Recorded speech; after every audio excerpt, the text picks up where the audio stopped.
Bienvenidos a otra instancia de capacitación.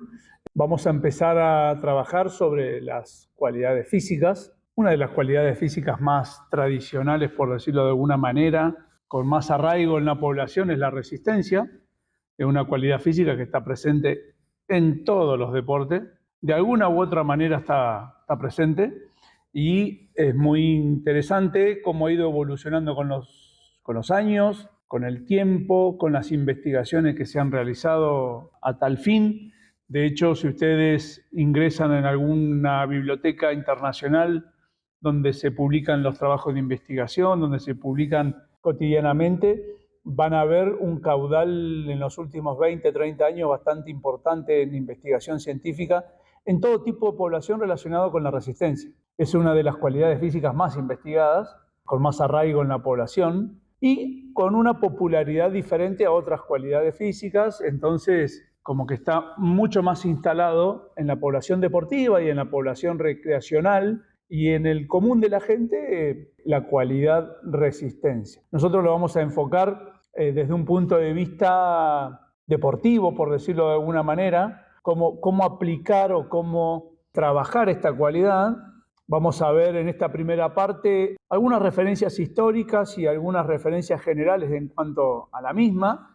Y ya en una segunda parte nos vamos a focalizar mucho más en detalle con algunas metodologías y algunos criterios de trabajo en cuanto a la resistencia en sí misma. Como para ir iniciando y empezando esta charla a modo de introducción, es tomar en cuenta cómo nos han enseñado, por ejemplo, los profesores de educación física o en las licenciaturas en mediano y alto rendimiento, la resistencia. De manera tradicional siempre nos la enseñaron a través de los aspectos fisiológicos, los mecanismos fisiológicos que un estímulo de resistencia provoca en el organismo, ¿no?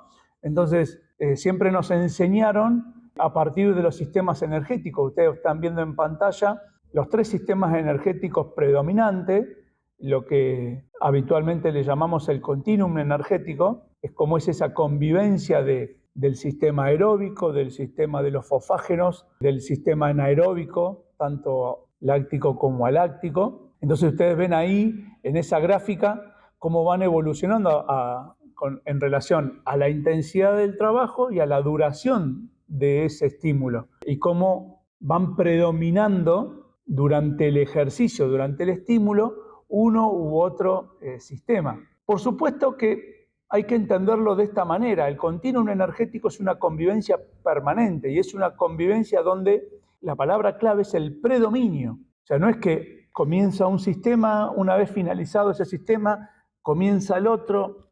No son compartimentos estancos, son compartimentos totalmente convivientes en donde en la dinámica del trabajo, la dinámica del ejercicio, los gestos, la repetición de los gestos va variando y eso implica que a determinada intensidad y a determinada duración predomina uno sobre el otro.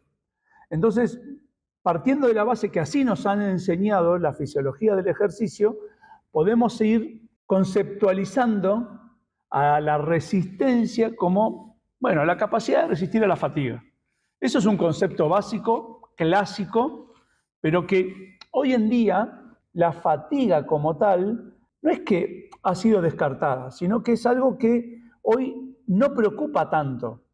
En realidad, durante muchísimos años, y lo vamos a ver en las próximas gráficas, durante muchísimos años uno de los principios, o el foco estaba puesto en que no aparezca la fatiga, que no aparezca la fatiga. Y en realidad la fatiga va a aparecer. Ahora, ¿qué puedo hacer yo con la fatiga? Reduzco el entrenamiento, reduzco la competencia, reduzco los niveles de trabajo, o me adapto a ella y trato de, en esa situación compleja, tratar de ser la mejor versión de ese deportista o de ese equipo. Y claramente estamos focalizados en eso. Entonces podemos ir evolucionando con el concepto donde ya no solamente voy a resistir a la fatiga, sino ya estoy tratando de adaptarme durante un tiempo determinado a una determinada intensidad. Entonces ya estoy relacionando el tiempo y la intensidad como algo conviviente. Y algunos autores incluso incluyen el factor técnico, o sea, tengo que ser eficiente desde el punto de vista técnico además. Tengo que ser capaz de respetar patrones motrices en situaciones de fatiga o en situaciones complejas, y no es lo mismo un deporte individual que un deporte complejo de oposición directa como puede ser el fútbol, como puede ser el básquetbol. No es lo mismo el comportamiento de la fatiga o de los estímulos motrices de un deporte como el bádminton o el tenis, el judo y el taekwondo o el boxeo. Son comportamientos diferentes. Por lo tanto, a medida que van pasando las evoluciones, vamos intentando incorporar nuevos conceptos. Entonces, resistir la fatiga, soportar la fatiga por esfuerzos prolongados, es solamente condimentos, ¿sí? Lo que yo necesito, además de poder anticiparme a ese estado de fatiga o a ese lugar donde no quiero llegar, es, estoy en estado de fatiga, bien, ¿cuál es mi capacidad de recuperación? ¿Es lenta, rápida? ¿Cuál es mi capacidad de volver a repetir gestos? Entonces, ahí también empezamos a evolucionar con el concepto. Entonces, ustedes van a ver, a mí me gusta en las charlas que habitualmente trabajamos con los alumnos, con los deportistas, es ponerle nombre y apellido a las cosas y también conocerles el rostro a los próceres o a la gente que ha estado investigando y trabajando en este sentido. Ustedes van a ver en imagen el famoso Kenneth Cooper, ¿sí? El inventor del famoso test de Cooper. ¿Quién no hizo alguna vez el test de Cooper? Olaf Strand, el famoso creador del libro La resistencia en el deporte, un libro que ha sido fundamental y pilar fundamental de cualquier formación docente. Bruno Valque, con sus investigaciones que las fue llevando del ámbito deportivo al ámbito de la salud, que hoy muchas veces, por ejemplo, algunos protocolos cardiológicos tienen referencia a Bruno Valque. Y más contemporáneo y más latino y más argentino, Juan Carlos Mazza. Juan Carlos Mazza, ya lo vamos a estar detallando en breve. También tenemos más contemporáneos en el tiempo a Luke Leger. Luke Leger quizás no les suene el apellido, pero si yo les digo el test de Navet, bueno, Luke Leger es el creador, el diseñador del test de Navet. James Banksbo es una persona, lo vamos a ir viendo, es el diseñador, el creador de los famosos yo-yo test. Y más cerca de estos tiempos, Rubén Argemi es un médico fisiólogo argentino especializado en fútbol y en rugby que ha protocolizado y ha hecho innumerables investigaciones en cuanto a la resistencia intermitente. Y desde ese mismo ámbito, los diseñadores franceses Boucher y Larsen, que han hecho el diseño y el protocolo del test 30-15, un test de características incrementales e intermitentes. Entonces, bueno, ahí ya tienen un panorama de a qué gente nos estamos refiriendo y cuáles son sus investigaciones. Entonces, como le decía recién, Kenneth Cooper. ¿Quién es Kenneth Cooper? Bueno, Kenneth Cooper diseñó un estudio de investigación porque encontraron que tenían dentro de las Fuerzas Armadas estadounidenses gente que moría a edades tempranas. Buscando las razones, asociaron condición física a un problema cardiológico. Y con un test tan simple como correr la mayor cantidad de metros en 12 minutos, podía establecer que a peor condición física, mayor riesgo cardiovascular. Ese diseño y ese protocolo, hecho para una población determinada, que eran las Fuerzas Armadas norteamericanas, se trasladó a toda la población mundial deportiva y recreativa.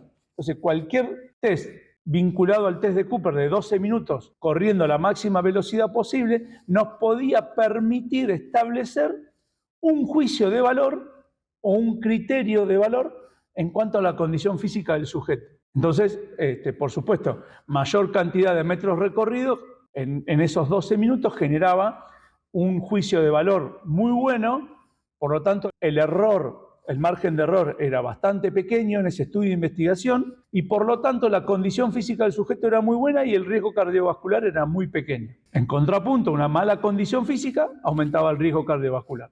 Esto fue lo que generó Kenneth Cooper con sus innumerables investigaciones. Pasamos a Bruno Valque, que fue uno de los primeros en estimar desde el punto de vista indirecto cuál era el consumo máximo de oxígeno. También relacionado a lo que hizo Kenneth Cooper de manera indirecta. Ustedes ven en esa gráfica a un sujeto arriba de una cinta rodante con una máscara inhalando el oxígeno del medio ambiente, tratando de establecer cuál es el consumo de oxígeno. Ese test era progresivo e incremental. ¿Qué quiere decir progresivo? A medida que iba pasando el tiempo en ese test, la inclinación de la cinta iba subiendo 1% por cada minuto, hasta el agotamiento que el sujeto no podía mantener el ritmo de trabajo. Y ahí se corroboraba con algunas fórmulas, como ustedes ven ahí, cuál era su consumo de oxígeno. Ya más cerca de los 80 y de los 90, un médico fisiólogo, Juan Carlos Massa, rosarino él,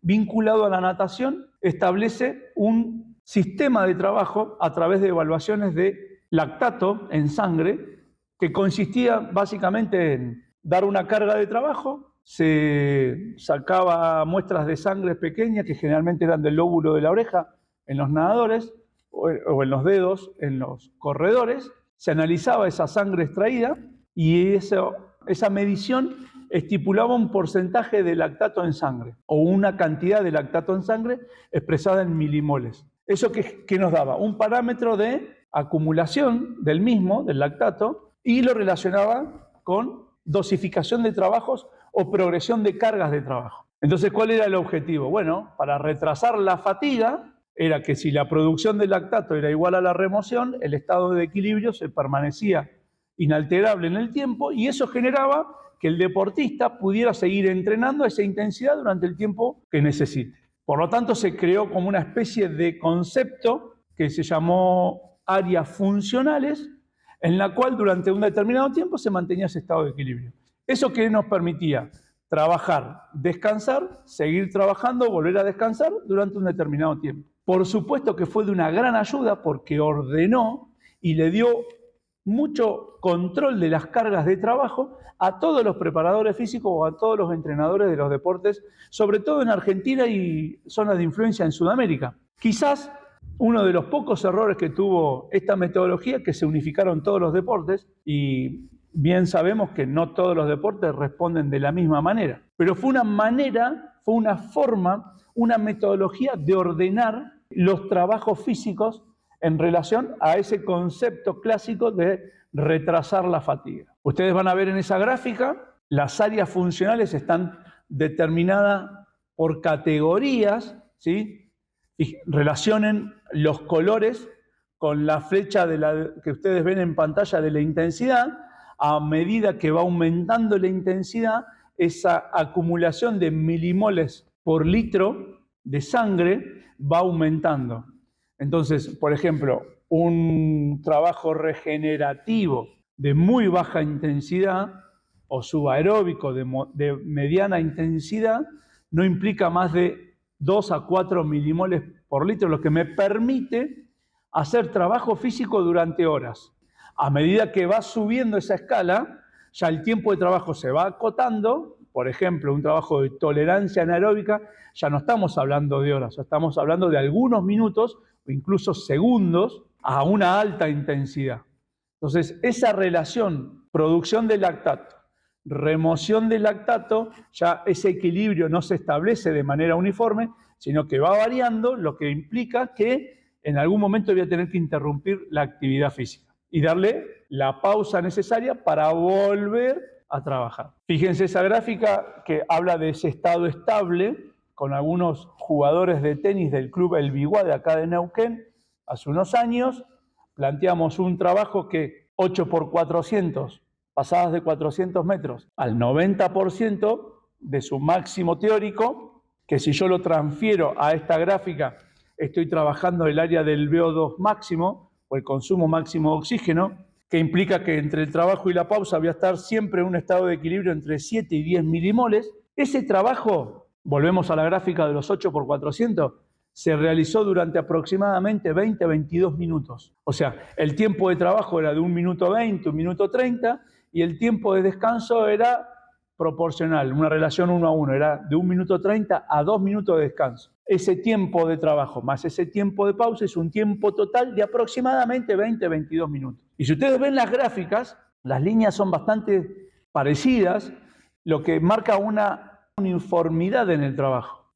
Podemos hablar si es correcto y es aplicable al tenis este tipo de trabajo. Bueno, lo podríamos discutir claramente. Lo que les puedo decir a modo de salvedad es que son chicos en edad de formación, Por lo tanto, su base aeróbica, su base de potencia aeróbica está en plena construcción, asociado a esto a un proceso de crecimiento y maduración paralelo. Por lo tanto, el criterio de trabajo era ese y se enmarcó en ese contexto, y en ese contexto es válido el aporte. Si yo este mismo trabajo de áreas funcionales lo relaciono y hago un paralelismo con las zonas de entrenamiento, que la zona de entrenamiento es un concepto muy clásico, por ejemplo, del triatlón, del ciclismo, tranquilamente podemos asociar la zona 1 con el regenerativo, la zona 2 con el subaeróbico, la zona 3 es como una especie de superaeróbico, la zona 4 es una zona de consumo de oxígeno, ya empieza con trabajos de potencia anaeróbica, y la zona 5 es una zona de alta intensidad. Si ustedes se fijan en las gráficas, no solamente tienen marcados los beneficios o los objetivos, sino que también tienen los conceptos del porcentaje de intensidad, la percepción del esfuerzo. Ustedes ven ahí el concepto RPE, que es la respuesta subjetiva al esfuerzo, ¿sí? En un puntaje máximo de 10, fíjense que una zona regenerativa está hablando de 2 puntos sobre 10, o sea, algo bastante de baja intensidad. Y en el final de la gráfica, ¿cuál es el sustrato energético predominante? Fíjense cómo la zona 1 es más bien parecida a la zona regenerativa subaeróbico de las áreas funcionales, y la zona 5 es más similar al trabajo de tolerancia anaeróbica, ¿sí?, de alta intensidad de las áreas funcionales, ¿sí? Fíjense que la zona 5 tiene un puntaje desde lo subjetivo 9 sobre 10. Entonces, como para que vayan viendo que si bien la clasificación de las zonas de entrenamiento o de las áreas funcionales, otros autores pueden clasificarlo en resistencia de corta duración, resistencia de mediana duración, resistencia de larga duración, y cada una de esas categorías a su vez están subdivididas. Entonces, dependiendo de cuál es el autor o la escuela, podemos relacionarlo. El entrenamiento por zonas es bien clásico, por ejemplo, de la ex Unión Soviética, y la resistencia de corta, larga duración es de la escuela alemana, y las áreas funcionales es una escuela más latina, más argentina, por decirlo de alguna manera. Entonces, establecemos un parámetro y decimos, desde el punto de vista deportivo, ¿cómo yo puedo transferir esos tipos de trabajo a una situación real y concreta de la preparación física, por ejemplo, de un equipo? Y lo relaciono con el fútbol. Y ustedes van a ver en esa gráfica un montón de presentaciones sobre cuánto corre un deportista de fútbol durante un partido. Y ustedes fíjense que las primeras mediciones en la década del 50, con sus propios diseños, con sus propios instrumentos, podían alegar que un deportista corría aproximadamente 3.300 metros. Ahora, en una final de un campeonato de clubes, en el año 2009, está hablando de 13.200 metros. Entonces, bien, ¿y a qué intensidad corrieron esos muchachos? Y este es el dato más importante. De esos 13.2 kilómetros de promedio de los 22 jugadores de campo, ¿a qué intensidad se desarrollaron? ¿A alta intensidad? ¿Cuántos metros a baja intensidad? ¿Cuántos metros estaba el sujeto caminando o trotando? ¿Cuántos metros estaba haciendo un sprint? Ese es el dato que yo preciso para poder diagramar mis cargas de entrenamiento, por ejemplo, en un deporte de conjunto. ¿Quién fue uno de los primeros que se encargó de ver esta situación? Per-Olof Astrand. Con un montón de colaboradores empezaron a diseñar programas de entrenamiento porque él encontró que la intensidad era más importante que el volumen de trabajo. Y empezó a diseñar los primeros protocolos de trabajo en resistencia de alta intensidad. En esa misma línea, James Bangsbo, el diseñador de los yo-yo test, también empezó a trabajar sobre esta misma línea de conceptos, donde él no es que el test mide, sino que estima cuál es mi consumo de oxígeno, y en función de un test de ir y volver durante una distancia de 20 metros, donde la velocidad va subiendo de manera progresiva, y yo voy escuchando un sonido que me va diciendo a qué velocidad tengo que ir corriendo, y puedo determinar qué cantidad de metros recorrí durante ese test, puedo tener una tabulación, como ustedes ven ahí, de cuál es mi nivel de condición física. Entonces, a la hora de expresar el resultado, ¿qué estoy realmente midiendo? ¿Estoy midiendo consumo máximo de oxígeno? No, no lo estoy midiendo, lo estoy estimando. ¿Estoy sacando mi velocidad aeróbica máxima? Probablemente sí, pero quizás estoy confundiendo con otro concepto que es la VAF, que es la velocidad aeróbica final, que es la velocidad a la cual yo terminé el test. Entonces ahí tenemos que tener en claro qué velocidad en metros por segundo he concluido para poder después diagramar cargas de entrenamiento. Esto es un poco complejo desde el punto de vista teórico, pero desde el punto de vista práctico es muy simple porque me permite diagramar en distancias cuál va a ser la intensidad de trabajo. Paralelo a este concepto está Luke Leger con su test de Navet, que el test de Navet es un test muy similar al yo-yo test, es un test progresivo, incremental, donde yo voy aumentando la velocidad y que tiene parámetros bastante similares. Lo bueno de Luke Leger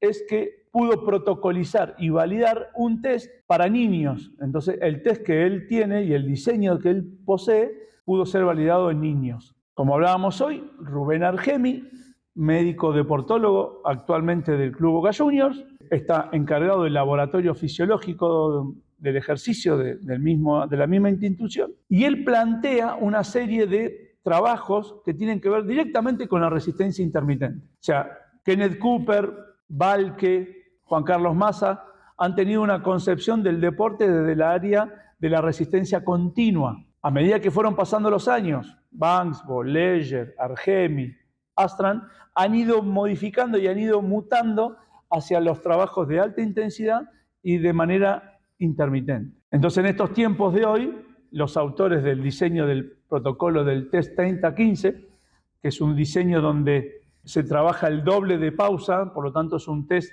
de alta intensidad, fue diseñado por Paul Larsen y Martín Buchay, como ustedes ven ahí, y ese es el libro que han publicado, que está en inglés, y que ese libro lo que da una serie de pautas generales, pero a la vez se especializa en 20 disciplinas deportivas. Y para cada disciplina deportiva tiene una estrategia diferente. Entonces, ¿de qué nos sirve saber todo esto? Bien, que yo para poder mejorar algo o conocer algo de la condición física de mi sujeto lo tengo que medir. Y si yo lo puedo medir, lo puedo mejorar. Y si lo puedo mejorar, quiere decir que puedo evolucionar a través de los meses, de los años, y lo puedo comparar con poblaciones similares a las que tengo en mis manos.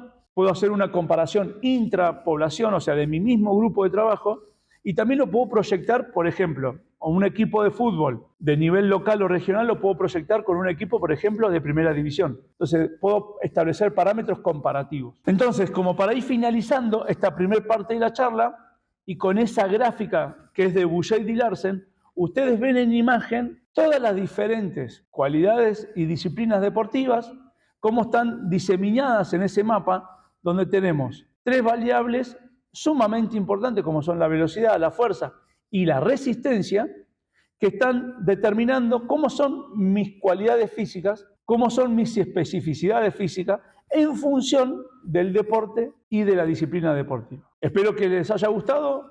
Vamos a seguir con la segunda parte, donde nos vamos a meter directamente en la metodología de trabajo. Que estén bien.